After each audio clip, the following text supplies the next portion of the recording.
नमस्कार guys, welcome to my YouTube channel. आज का ये आउट ऑफ सिलेबस कुछ तथ्य हैं जो मैं आपके सामने रखना चाहता हूँ। भारत देश अपने आप को संविधान में एक धर्मनिरपेक्ष पंथ निरपेक्ष राष्ट्र घोषित करता है और ऐसा ही हम देखते हैं यूएस में भी है, फ्रांस में भी है, ब्रिटेन में भी है। समृद्ध राष्ट्र हो, विकसित राष्ट्र हो, विकासशील राष्ट्र हो या निर्धन असमृद्ध राष्ट्र हो, सभी राष्ट्र कहीं ना कहीं इस सेक्युलरिज्म की अवधारणा को, धर्मनिरपेक्षता पंथ निरपेक्षता की अवधारणा को स्वीकार करते हैं अपने संविधान के अंदर। यहां तक कि पाकिस्तान जैसा कट्टर इस्लामिक देश भी जब बना तो जिन्ना ने उसको एक पंथ निरपेक्ष और सभी अपने धर्म को पालने के लिए स्वतंत्र होंगे ऐसी घोषणा करता है। पाकिस्तान जैसा राष्ट्र भी, जो कि सभी पूरे विश्व को विदित है कि स्पष्ट रूप से एक कट्टर और एक्सट्रीम राष्ट्र है। प्रश्न यह है कि ये राष्ट्र जो अपने आप को धर्मनिरपेक्ष सेक्युलर कहते हैं, चीन भी अपने आप को एक एथिस्ट, यानी वो तो बिल्कुल नास्तिकता को मानने वाला है, सेक्युलरिज्म की बात भी नहीं है, वहां तो बिल्कुल नास्तिकता का है। और यूएसएसआर जो कि जन्म स्थान है वामपंथ का, लेफ्ट आइडियोलॉजी का, और लेफ्ट आइडियोलॉजी एथिस्ट आइडियोलॉजी है, वो धर्मनिरपेक्ष से भी आगे पूरी तरह से नास्तिक विचारधारा है। तो इन सभी राष्ट्रों के बारे में अगर आप स्वयं अध्ययन करें, आज तो गूगल के एक सर्च के ऊपर सब कुछ मिल जाता है, बस आपको सही कीवर्ड पता होने चाहिए, आप सर्च कर पाए, तो आप पाएंगे कि अमेरिकी राष्ट्रपति जो है वो अपनी शपथ बाइबल के ऊपर हाथ रख के लेता है। इसके अलावा अमेरिका के अंदर कई धर्म आधारित दल, दबाव समूह आदि पाए जाते हैं। यही बात फ्रांस में भी है, यही बात ब्रिटेन में भी है। ब्रिटेन के अंदर पारंपरिक रूप से स्पष्ट रूप से कहा जाता है, ब्रिटिश संविधान की ये अवधारणा है कि राजा को और राजमुकुट को संपूर्ण शक्तियां चर्च से प्राप्त होती हैं और चर्च द्वारा प्रदत्त उन शक्तियों का उपयोग प्रधानमंत्री करता है, ठीक है, और संसद करती है।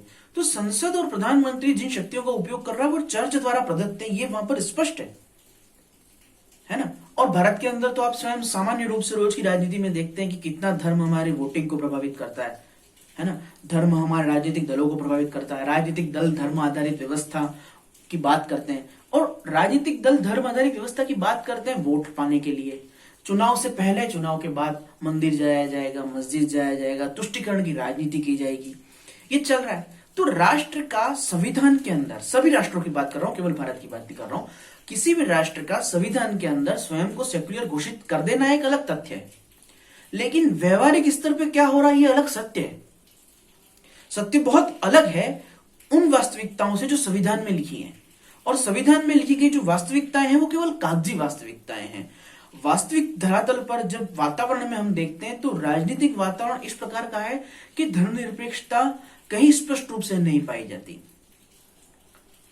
और सभी राष्ट्र बहुत पहले से राष्ट्र, राष्ट्रीय नेता और व्यवस्थाएं इस प्रयास में पूरी ताकत से लगी हुई है कि धर्म और राजनीति को अलग कर दिया जाए। इसका सर्वप्रथम मांग या सर्वप्रथम प्रयोग फ्रांस से शुरू हुआ, लेकिन फ्रांस भी इससे अछूता नहीं है, कोई भी राष्ट्र इससे अछूता नहीं है।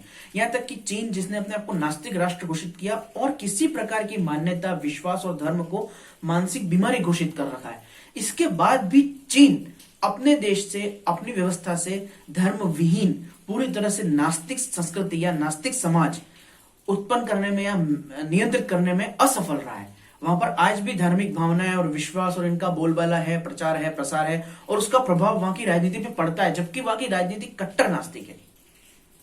यूएसएसआर को ले लो, वो एक कट्टर नास्तिक राष्ट्र हुआ करता था, लेकिन वो असफल रहा। और आज रूस है, वो भी धर्मनिरपेक्ष एथिस्ट है, लेकिन धर्म का प्रभाव उनकी राजनीति पे आज भी है। असफल गए ये देश जिन्होंने पूरी तरह से नास्तिकता को प्रभावित करने की कोशिश की। वो राष्ट्र भी असफल गए जिन्होंने धर्म और राजनीति को अलग करने की कोशिश की। तो धर्म राजनीति से इतनी गहराई से जुड़ा और मिला हुआ है कि इन्हें अलग करना असंभव है, बहुत कठिन है, आज तक किसी को सफलता नहीं मिली है। तो ये एक वास्तविकता है कि राष्ट्र अपने आप को सेक्युलर घोषित कर दें, वो एक उनका उद्देश्य हो सकता है, उनका लक्ष्य हो सकता है, परंतु एक सत्य, एक वास्तविकता कभी नहीं हो सकता। राष्ट्र का उद्देश्य यह है कि वो सेक्युलर बनना चाहता है, परंतु वास्तविकता बहुत अलग होती है। उद्देश्य में और वास्तविकता में बहुत अंतर होता है। जब हम हमारे एक हफ्ते का या एक माह का कोई योजना बनाते हैं तो उस योजना में जो लिखा गया होता है वो चीज होती है जो हम करना चाहते हैं। उसी प्रकार संविधान के अंदर वर्णित गुण नीतियां, नैतिकताएं वो उद्देश्य होते हैं जिन्हें एक राष्ट्र प्राप्त करना चाहता है, पर वास्तविकता बहुत अलग होती है। तो प्रश्न यह है कि क्या हम भारत के रूप में एक सेक्युलर राष्ट्र हैं? वास्तविकता में क्या सेक्युलर है? हाँ, हम स्वीकार करते हैं कि हमें सेक्युलर होना है, और हाँ, हमने हमारे संविधान में सबसे ऊपर लिख लिया है कि हम धर्मनिरपेक्ष हैं। पर क्या हम हैं? क्या हमारे राजनीतिक दल धर्म रहित राजनीति करते हैं? क्या हमारा समाज धर्म रहित होकर, धर्म से अप्रभावित होकर मतदान करता है? क्या हमारा राष्ट्र के अंदर धर्म आधारित विभाजन नहीं हुआ है? और ये प्रश्न प्रत्येक राष्ट्र से पूछा जा सकता है, और प्रत्येक राष्ट्र में इसका जवाब वही होगा जो भारत में है कि नहीं, ऐसा नहीं है। सेक्युलरिज्म मात्र एक उद्देश्य, एक लक्ष्य के रूप में हमारे संविधान के प्रलेखों के अंदर एक शब्द और कागज की स्याही का संयोग मात्र बन के रह गया है। वास्तविकता में धर्मनिरपेक्षता दूर दूर तक नहीं पाई जाती, गहराई तक धर्म का प्रभाव है, और ये सभी राष्ट्रों पे है, चाहे वो धर्मनिरपेक्ष राष्ट्र हो, चाहे वो नास्तिक राष्ट्र हो, चाहे वो साम्यवादी हो, समाजवादी हो, लोकतांत्रिक हो, पूंजीवादी हो, किसी प्रकार के कोई भी राष्ट्र हो, वो अपने आप को घोषित कर सकते हैं कि वो धर्मनिरपेक्ष हैं, वो नास्तिक हैं, परंतु वास्तविकताएं हमेशा यही साबित करती आई है आज तक कि धर्म और राजनीति का अलगाव असंभव है, ये आपस में जुड़े हुए तथ्य हैं।